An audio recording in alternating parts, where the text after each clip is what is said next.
Hey you guys, it's Amy Gretchen. Welcome back to another Project Life Process video. So in this video, I am working on week 26 from 2018, and I actually filmed this video way back in July, and I'm just now getting around to editing it. I think it was one of those videos that I forgot that was sitting in my computer, and so I'm happy to be able to edit it today and to be able to show you guys this week. I'm actually quite behind on all of my summer project life. In fact, I think I've only done a handful of weeks, so there will be lots of goodness coming up in the next little while. It's kind of my goal to get on track before the end of the year. We'll see if that happens, because I know that a lot of stuff comes up in life, but I'm hoping that I can do one or two extra project lives per week, and that's how I will be able to catch up. So I'm just actually showing you where I'm starting from. And I actually, one of the things that I have been doing to kind of help me catch up is just printing out photos. So I've been going through and editing photos and then printing them out and putting them in the sleeves. So you'll probably see that in every video that I do from here on out, that I have already kind of put my photos in place, and they may or may not move around. For this particular week, what I'm showing you is the Studio Calico kit that I used. I believe this was July. These cards came from July, and this was from the July kit. So I'm showing you some of the supplies, showing you the cards. It was such a great kit. I'm actually really liking the designs that Studio Calico is starting to use and the direction that they are going. Still happy about getting that kit. This piece that I'm showing you right here actually came from a Studio Calico planner kit, and I don't know if it was from 2007 or 2016. It was in July, and they had a sale going on over the summer, and I think their kit was maybe $9.99 or something like that. So I ended up buying a few kits that I don't normally subscribe to, just because I thought it would be fun to have some of those pieces or some of the stickers, particularly because I have been actually using a planner, and it's just a Hobonichi planner, and I've really been enjoying that. So maybe one of these days, if you guys are interested, actually give this video a thumbs up if you're interested, and I will show you what I've been doing just in the last few months in my Hobonichi. I think it's an A5, so it's the bigger one. Anyway, I am kind of digressing, but I just was showing you the supplies that I'm going to be using as I begin working on this layout. So let's just go ahead and get started. So you can see that I already went ahead and I chose the cards that I wanted to use, but I wanted to let you know that the two cards on the end, the one that I covered up and then the one that said real life, I had actually stuck those into the pockets, anticipating that I might use them based on, you know, some of the stories from the week. But after seeing the kit and choosing the cards, I decided that I wouldn't use those cards after all. So you see that I'll end up taking those out. And so I'll just use that for a different week in Project Life. So after, you know, I've chosen the cards that I want, I'm really trying to determine the stories that I want to tell for this week. So I have that 1 through 5 card, which is great because it's going to allow me to tell 5 different stories from the week. And I really love those kinds of cards. So if you have seen my Project Life, any of my videos, you'll know that I like to do a lot of lists, just because there's a lot of things that happen during the week. But I also wanted to pull out a couple other stories that happened this week and tell stories about that. This one, I actually am using a stamp set from Ali Edwards, and I don't think this is one of her story kit stamps. I think this is just one of the stamps that you can buy in her shop. I'll definitely look for it. And I was telling a story of something that was tough this week, and it just so happens that this story spans several weeks. So what happens is we went to New York. This was in June, and mid-June, and we came back and my dog was having a lot of problems walking and she wasn't using her leg, and it took us a good 3 weeks to figure out what was wrong with our dog.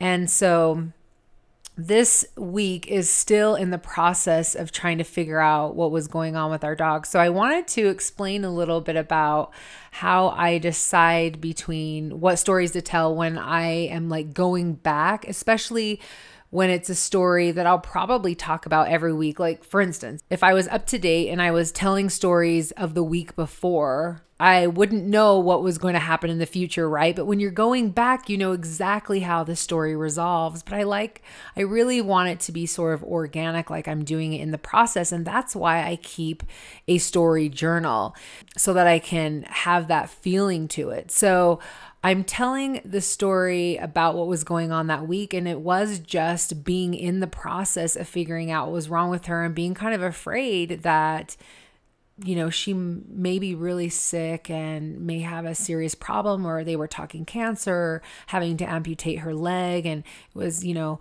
do we spend a lot of money? Don't we? So it was just excruciatingly like painful, because she's a part of our family, and it was a very, very sad time. Of course, we were hiding a lot of the details from our kids because, you know, it's awful to say these are all the things that could be wrong and not really know. And I didn't want them to get stressed without, you know, having something real to stress about. So we decided to not worry about it. And it turns out that she had an infection, and, you know, it wasn't anything real serious, and that we were able to figure it out and get her taken care of. She still does have a limp. Anyways, I feel like I'm digressing a little bit with this story, but what I wanted to share is that when I was doing this week, I specifically, because of my journal, was able to tell the story about where we were in that story. And when I go back and I do the week before, because I have not done, you know, week 25 yet, I will be able to tell, you know, the story of where we were in that week. And then, you know, when we came back from New York, where we were there. So I'm able to tell a step by step in that story because I keep a story journal. I talked about this in my last video as well. It's just so helpful when you're not able to work on your project life on a week by week basis. It's just super helpful to be able to have something to go back to and remember not only the details, but the emotions, because I think those are the things that start to go first, are the emotions that we have in any given circumstance. And so that's some of the things that I like to make sure that I capture when I'm doing my story journal is, how did I feel about this? You know, a lot of times photos will remind me of the facts about what we did, where we were. And sometimes I can remember that feeling. Like I can remember what it felt like to be in New York, but as a lot of time passes, sometimes you forget. And I really like having the journal to feel in the moment, which is why I like to have some of those feeling-based stories as well. So anyway, this is obviously then a plug for me to tell you to keep a story journal, keep some type of journal where you're writing down your thoughts and your feelings so that you can go back and you can tell more authentic stories. Anyways, let's just jump back in. I obviously got carried away with that topic, but I think it is a great one to be able to discuss, you know, when it comes to telling our stories and whether or not when we're doing stories, you know, from maybe a year ago, do we tell it from the person we are today and remembering it from then, or do we tell it from when it actually happened? So I'd love to hear your thoughts on that. All right, you guys, so you can see that I actually put chipboard on every photo. So the chipboard that came in the set were these word phrase stickers. Studio Calico has actually come out with this before, but I loved the pink with the gold. I just thought it worked really well.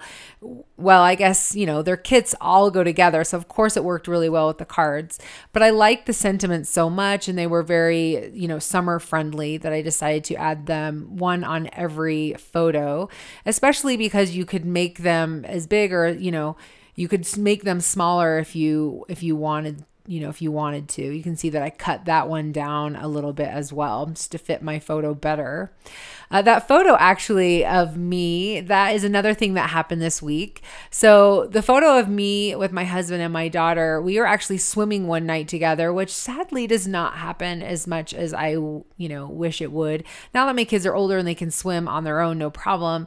It just doesn't happen as much. And I'm so grateful for this evening that it did. And we were playing games in the pool, and I actually ended up getting elbowed while we were like diving for toys.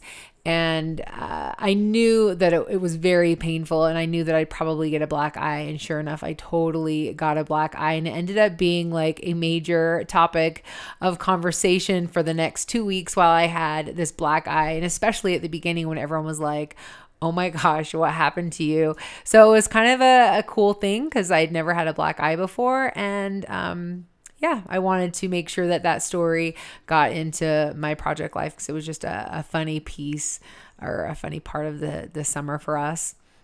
All right, so I've really taken care of everything that I want to. I've got the, looking the way that I want. And the last thing that I'm going to do is my title card.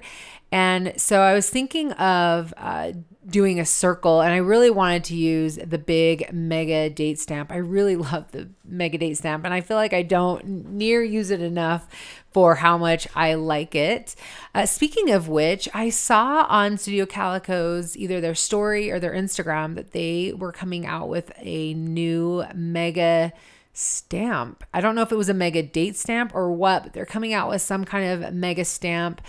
There was a tease, and I'm super excited to see what that is going to be because I'm going to have to get it right. So I'm excited to see that product. So be on the lookout for when they actually reveal that product.